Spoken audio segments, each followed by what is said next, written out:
Morning, everyone. Welcome to our January 29th, 2025 meeting.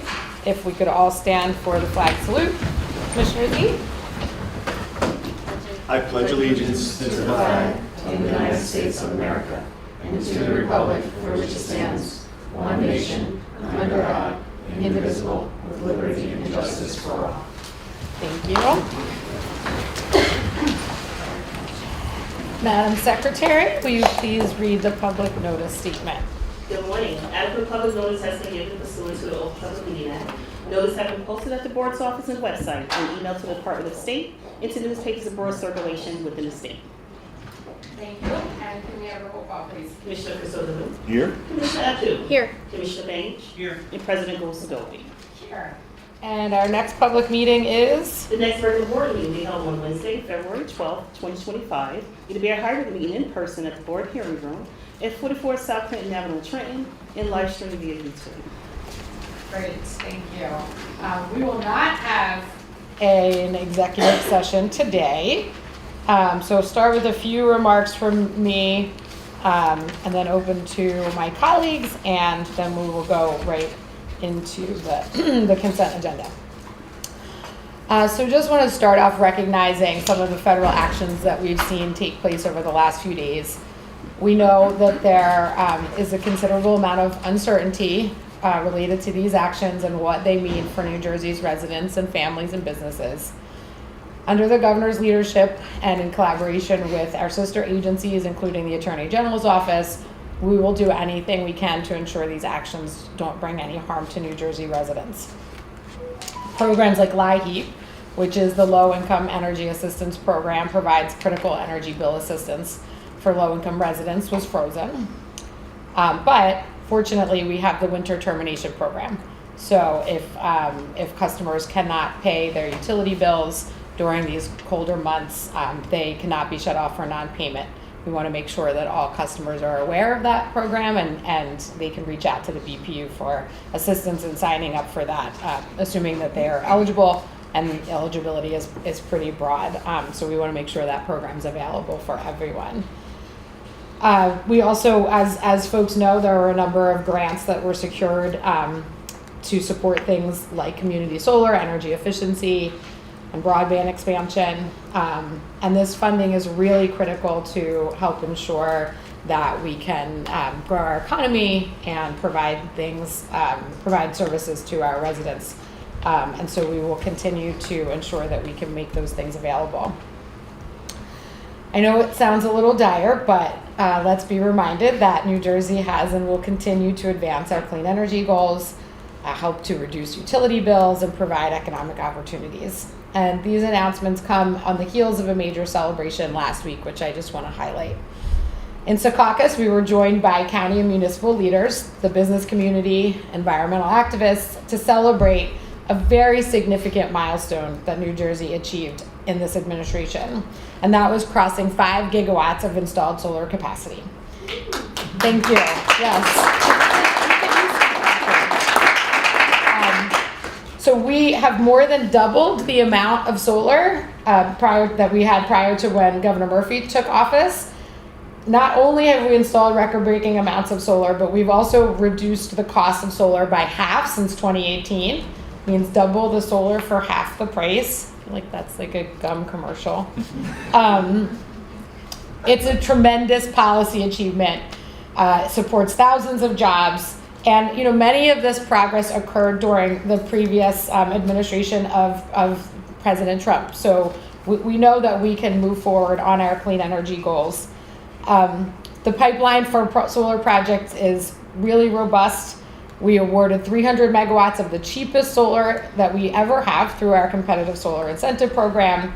And we look to continue to build on that over the next few months, ensuring that we're reducing the costs of clean energy and driving that clean energy transition forward. There are hundreds of community solar projects slated to come online, and we will continue to support the clean energy goals of this administration.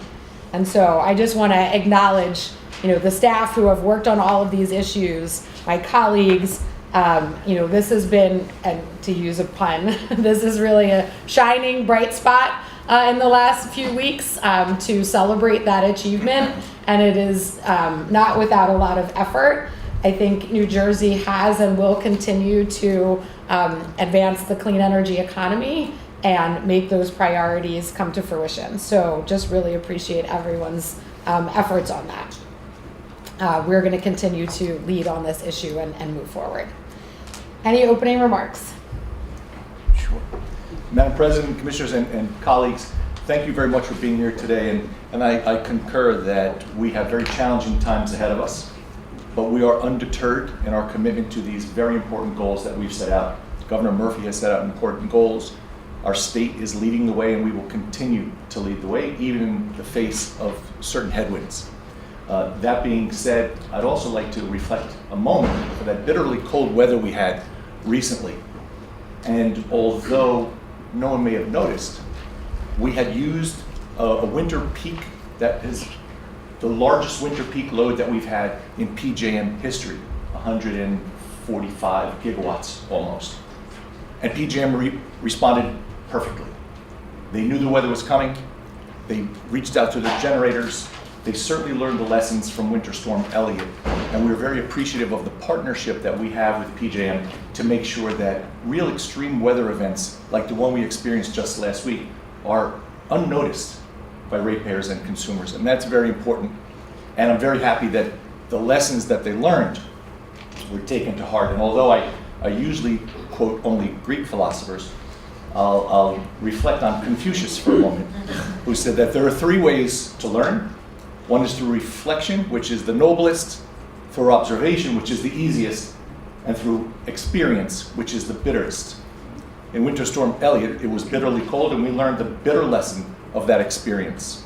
So I'm glad that they learned. We are better for it, and moving forward, I have full faith that we will continue to weather any storm together. Thank you very much. If I may, at the risk of having this come back to bite me in the foot later this year. It's 25 minutes, just I so you know. will, It's the time. sure. Someone up on this day has celebrated a birthday earlier this week, and she often takes the time to acknowledge her colleagues and the staff, and I just wanted to be the one to acknowledge her and to wish her a very happy birthday and to thank her for her dedication and her commitment and her tireless efforts. So, happy birthday. Happy birthday. Thank you. Happy birthday. 29 again.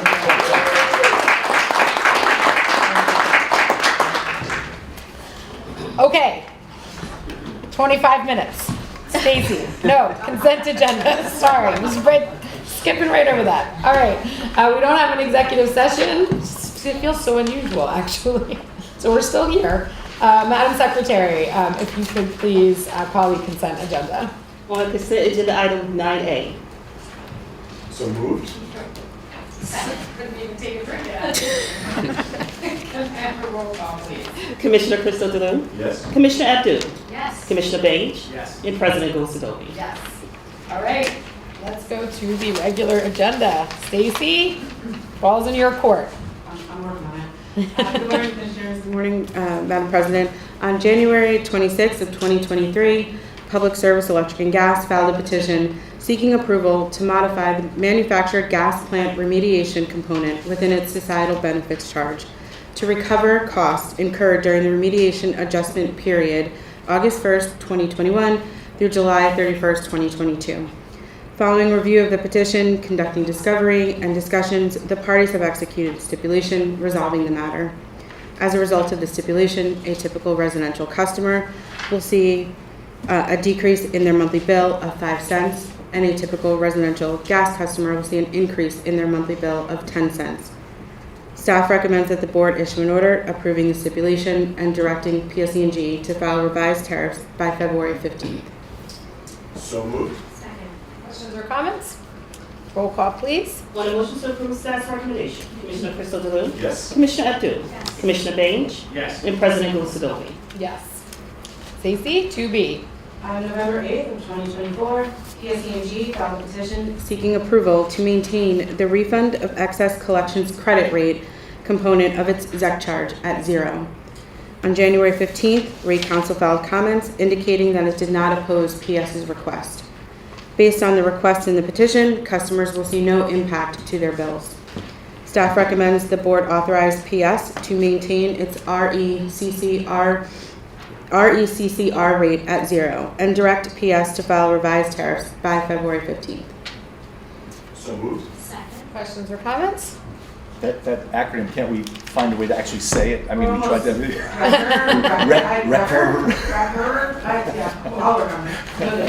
You can use the second letter, right, in the, like, of each word if you need to help with the vowel. Of all of them. And I didn't say the whole thing. On a motion to approve staff's recommendation, Commissioner Crystal Delune? Yes. Commissioner Abdul? Yes. Commissioner Bain? Yes. And President Bill Sidoti? Yes. Thanks, Stacy. Dean.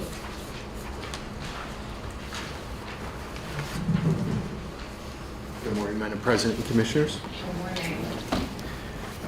On October 7th, 2024, the New Jersey American Water Company filed a petition with the board seeking approval of a sale agreement between New Jersey American and Shrewsbury Township pursuant to the provisions of the Water Infrastructure Protection Act, a determination that the purchase price and transaction costs were reasonable, and other approvals as necessary to complete the proposed transaction.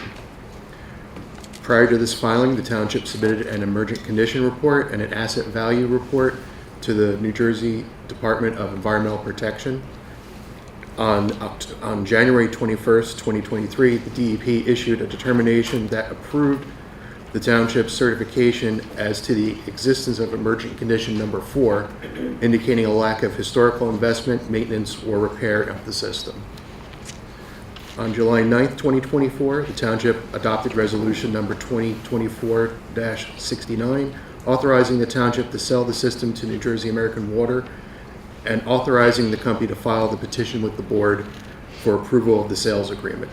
Pursuant to the agreement, the purchase price of the system is $525,000. Following a review of the petition and discovery, the company, New Jersey Division of Rate Counsel, and board staff entered into a stipulation of settlement resolving all issues in this matter.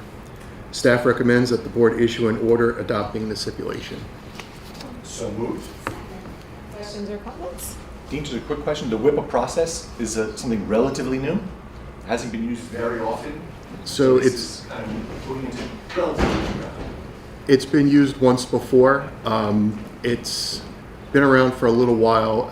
A number of townships are in various stages of the process. It's relatively shorter than the traditional sales process, but it still requires a number of steps for an evaluation of the system and an appraisal. So, Thank you. Thanks. Roll call, please. On a motion to approve staff's recommendation, Commissioner Crystal Delune? Yes. Commissioner Abdul? Yes. Commissioner Bain? Yes. And President Bill Sidoti? Yes. Thank you. 8A.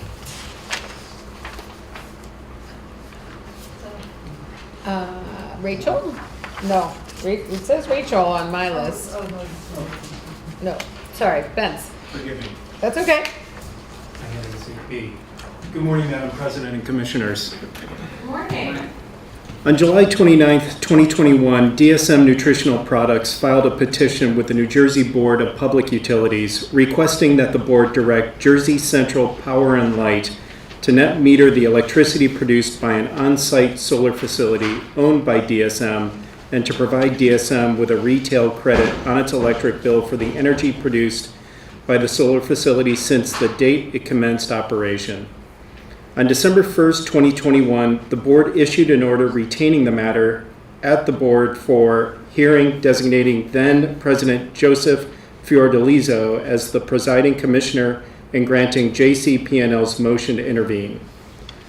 During the pendency of this proceeding, President Fiordalizo passed away.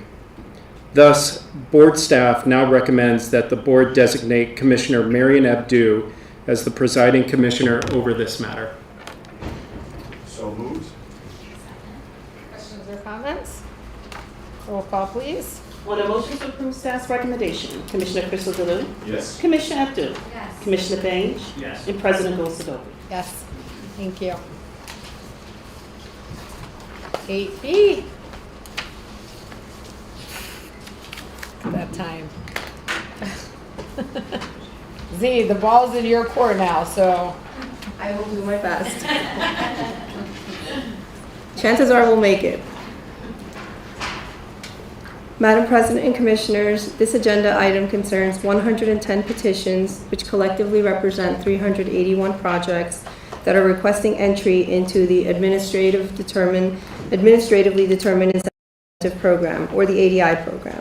The ADI program launched on August 28, 2021, and is open to residential projects, net metered non-residential projects equal to or less than 5 megawatts, and community solar projects. Solar generation facilities are prohibited from registering in the ADI program if they commence commercial operation prior to the opening of the ADI program registration portal, or began construction prior to receipt of a notice of conditional registration. Additionally, the ADI rules limit increases in project generation capacity after registration in the ADI program to 20% or 25 kW, whichever is smaller. 348 customers with projects that received permission to operate prior to the receipt of the notice of conditional registration have petitioned the board to waive NJAC 14:8-11.4B to register in the ADI program. Staff believes that circumstances associated with the transition from the TI program to the ADI program still warrant flexibility in the application of this restriction. 13 customers with projects that received PTO prior to the ADI program launch have petitioned the board for a waiver of NJAC 14:8-11.4B. Similar to the previous set of projects, staff is concerned that these projects will be stranded without an incentive in the absence of board action. Staff believes a waiver is appropriate and recommends that the board grant the petitions with the qualification life for these projects commencing on August 28, 2021, which is the opening of the ADI program. 20 projects seek a waiver of NJAC 14:8-11.5K for approval of similar facilities at a capacity that exceeds the size submitted in the initial registration package by more than 20%, which is the maximum size allowed by rule. For these projects, staff recommends that the board deny these petitions and encourage petitioners to re-register their projects at their new capacity with a waiver on the prohibition on commencing construction prior to acceptance. Finally, one petition included a project that has received PTO but is not yet registered in the ADI program. Staff recommends that the board require the petitioner of the unregistered project to register the project and submit an ADI program number to the program manager within 30 calendar days after of the effective date of the board's order. Once registered, staff recommends that the board allow this project to be eligible for a waiver of NJAC 14:8-11.4B and of NJAC 14:8-11.6A if the project received PTO prior to the opening of the ADI program. So moved. Second. Questions or comments? Roll call, please. On the motion to approve staff's recommendation, Commissioner Crystal Delou? Yes. Commissioner Abdul? Commissioner Bange? Yes. And President Gosadoli? Yes. Thank you. At risk of having Stacy lose, I don't know what her number was, so I think we are at the end of the agenda. So if there are no further comments, can I have a motion to adjourn? So moved. Second. All those in favor? Aye. Aye. We're out of here. Record. Let's just get, yep, now we have that to work off of. That's right.